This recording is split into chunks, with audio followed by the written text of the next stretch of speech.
Hi, guys. Private school. My parents are not rich. I say this because people sometimes think that everyone who goes to private school is rich, but that isn't true with us. Dad's a teacher and mom's a social worker, which means they don't have those kinds of jobs where people make gazillions of dollars. We used to have a car, but we sold it when Jamie started kindergarten at Beecher Prep. We don't live in a big townhouse or in one of those doorman buildings along the park. We live on the top floor of a five-story walk-up we rent from an old lady named Donna Petra, all the way on the other side of Broadway. That's code for the section of North River Heights where people don't want to park their cars. Me and Jamie share a room. I overhear my parents talk about things like, can we do without an air conditioner one more year? Or maybe we can work two jobs this summer. One day at recess, I was hanging out with Julian and Henry and Miles. Julian, who everyone knows is rich, was like, I hate when I have to go back to Paris this Christmas. It's so boring. Dude, but it's like Paris, I said, like an idiot. Believe me, it's so boring, he said. My grandmother lives in this house in the middle of nowhere. It's like an hour away from Paris in this tiny, tiny, tiny village. I swear to God, nothing happens there. I mean, it's like, oh, wow, there's another fly in the wall. Look, there's a new dog sleeping on the sidewalk. Yippee. I laughed. Sometimes Julian could be very funny. Though my parents are talking about throwing a big party this year instead of going to Paris, I hope so. What are you doing over break? Said Julian. Just hanging out, I said. You're so lucky, he said. I hope it snows again, I answered. I got this new sled that is so amazing and was about to tell them about lightning, but Miles started talking first. I got a new sled too, he said. My dad got it from Humacher Schlemer. It's so state of the art. How could a sled be state of the art? Said Julian.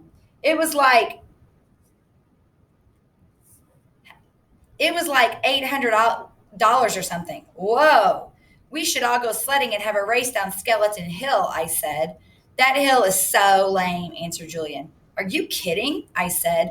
Some kid broke his neck there. That's why it's called Skeleton Hill. Julian narrowed his eyes and looked at me like I was the biggest moron in the world. It's called Skeleton Hill because it was an ancient Indian burial ground. Duh, I said. Anyway, it should be called Garbage Hill now. It's so freaking junky. Last time I was there, it was so gross, like with soda cans and broken bottles and stuff. He shook his head. I left my old sled there, said Miles. It was the crappiest piece of junk, and someone took it, too. Maybe a hobo wanted to go sledding, laughed Julian. Where did you leave it, I said. By the big rock at the bottom of the hill. And I went back the next day and it was gone. I couldn't believe somebody actually took it. Here's what we can do, said Julian. Next time it snows, my dad could drive us all up to this golf course in Westchester that makes Skeleton Hill look like nothing. Hey, Jack, where are you going? I had started to walk away. I've got to get a book out of my locker, I lied. I just wanted to get away from them fast. I didn't want anyone to know that I was the hobo that had taken the sled. In science. I'm not the greatest student in the world. I know some kids actually like school, but I honestly can't say I do. I like some parts of school, like PE and computer class, and lunch and recess. But all in all, I'd be fine without school. And the thing I hate the most about school is all the homework we get. It's not enough that we have to sit through class after class and try to stay awake while they fill our heads with all this stuff we probably never need to know. Like how to figure out the surface area of a cube, or what the difference is between kinetic and potential energy. I'm like, who cares? I never ever heard my parents say the word kinetic in my entire life. I hate science the most out of all my classes. We get so much work, it's not even funny. And my teacher, Miss Rubin, is so strict about everything, even the way we write our headings on the top of our papers. I once got 2 points off a homework assignment because I didn't put the date at the top. Crazy stuff. When me and August were still friends, I was doing okay in science because August sat next to me and always let me copy his notes. August has the neatest handwriting of anybody I've ever seen who's a boy. Even his script is neat, up and down perfectly, with really small, round, loopy letters. But now that we're ex-friends, it's bad because I can't ask him to let me copy his notes anymore. So I was kind of scrambling today, trying to take notes about what Miss Rubin was saying. My handwriting is awful. When all of a sudden she started talking about the fifth grade science fair project, how we all had to choose a science topic to work on. While she was saying this, I was thinking, we just finished the freaking Egypt project. Now we have to start a whole new thing. And then in my head, I was going, oh no, like the kid in Home Alone with his mouth hanging open and his hands on his face. That was the face I was making on the inside. And then I thought of those pictures of melting ghost faces I'd seen somewhere, where the mouths were wide open and they're screaming. And then all of a sudden, this picture flew into my head, this memory. And I knew that what Summer had meant by bleeding scream. It was so weird how it all just came to me in a flash. Someone in homeroom had dressed up in a bleeding scream costume on Halloween. I remember seeing him a few desks away from me, and then I remember not seeing him again. Oh man, it was August. All of this hit me in science class while the teacher was talking. Oh man. I'd been talking to Julian about August. Oh man, now I understood. I was so mean. I don't even know why. I'm not even sure what I said, but it was bad. It was only a minute or two. It's just that I knew Julian and everybody thought I was so weird for hanging out with Julian all the time, and I felt stupid. And I don't know why I said that stuff.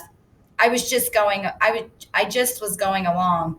I was stupid. I am stupid. Oh gosh. He was supposed to come as Boba Fett. I would never have said that stuff in front of Boba Fett. But that was him. That bleeding scream sitting in the desk looking over at us. The long white mask with the fake squirting blood. The mouth wide open like a ghoul was crying. That was him. I felt like I was going to puke. Partners. I didn't hear a word of what Miss Rubin was saying after that. Blah, blah, blah. Science fair project. Blah, blah, blah. Partners. Blah, blah, blah. It was like the grown-up way. It was like the way grown-ups talk in Charlie Brown movies. Like someone talking underwater. Wah, wah, wah, wah, wah. Then all of a sudden, Miss Rubin started pointing to kids around the class. Reed and Tristan, Maya and Max, Charlotte and Exmina, August and Jack. She pointed to us when she said this. Miles and Amos, Julian and Henry, Savannah and... I didn't hear the rest. Huh? I said. The bell rang. So don't forget to get together with your partners to choose a project from the list, guys, said Miss Rubin as everyone started packing up and taking off. I looked up at August, but he had already put his backpack on and was practically out the door. I must have had a stupid look on my face because Julian came over and said, "Looks like you and your best bud are partners." He was smirking when he said this. I hated him so much right then. "Hello, Earth to Jack Will," he said when I didn't answer him. "Shut up, Julian." I was putting my loose leaf binder away in my backpack and just wanted him away from me. "You must be so bummed you got stuck with him," he said. "You should tell Miss Rubin you want to switch partners. I bet she'd let you." "No, she wouldn't," I said. "Ask her." "No, I don't want to." "Miss Rubin," Julian said, turning around and raising his hand at the same time. Miss Rubin was erasing the chalkboard at the front of the room. She turned when she heard her name. "No, Julian," I screamed. "What is it, boys?" she said impatiently. "Could we switch partners if we wanted to?" said Julian, looking very innocent.